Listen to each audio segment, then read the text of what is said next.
নমস্কার। সনাতন ধর্ম নিয়ে যখনই আমরা আলোচনা করি একটা প্রশ্ন কিন্তু প্রায়ই উঠে আসে, কোনটা ঠিক পথ, কোনটা ভুল। আজকের আলোচনাটা ঠিক এই মূল ভিত্তিটা নিয়েই, যার ওপর আমাদের ধর্মের সমস্ত সিদ্ধান্ত দাঁড়িয়ে আছে। চলুন গভীরে প্রবেশ করা যাক।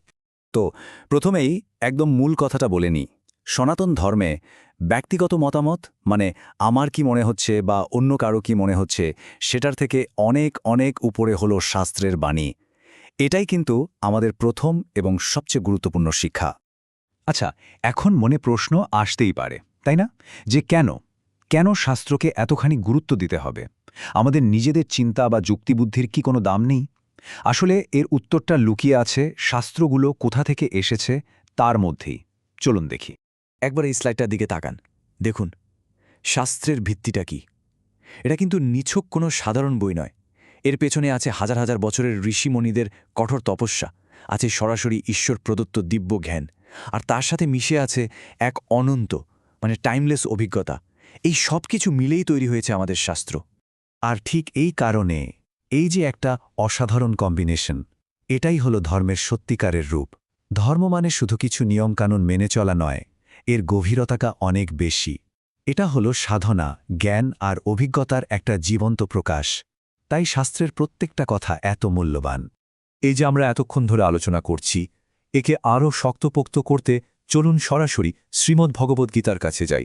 দেখি স্বয়ং ভগবান শ্রীকৃষ্ণ এই ব্যাপারে কি বলেছেন। ভগবান শ্রীকৃষ্ণ অর্জুনকে বলছেন, য শাস্ত্রবিধিমুৎসৃজ্য বর্ততে কামকারতঃ ন সিদ্ধিমবাপ্নোতি ন সুখম ন পরাঙ্গতিম। কি গভীর একটা কথা, তাই না? এর মধ্যেই কিন্তু সব উত্তর দেয়া আছে। এর মানেটা কিন্তু একদম জলের মতো পরিষ্কার।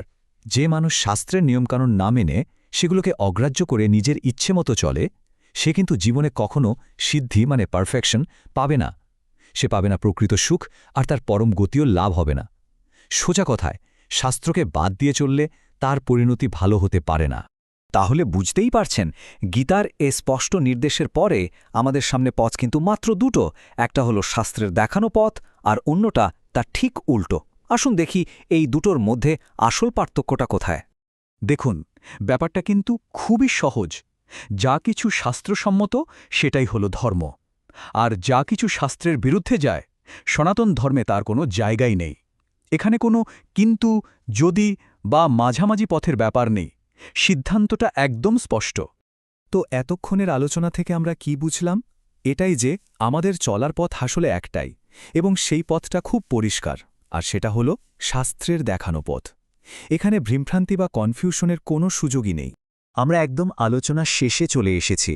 তাহলে চূড়ান্ত কথা কি? ফাইনাল ভার্ডিক্টটা কি? কোন আলোয় আমরা পথ চলব?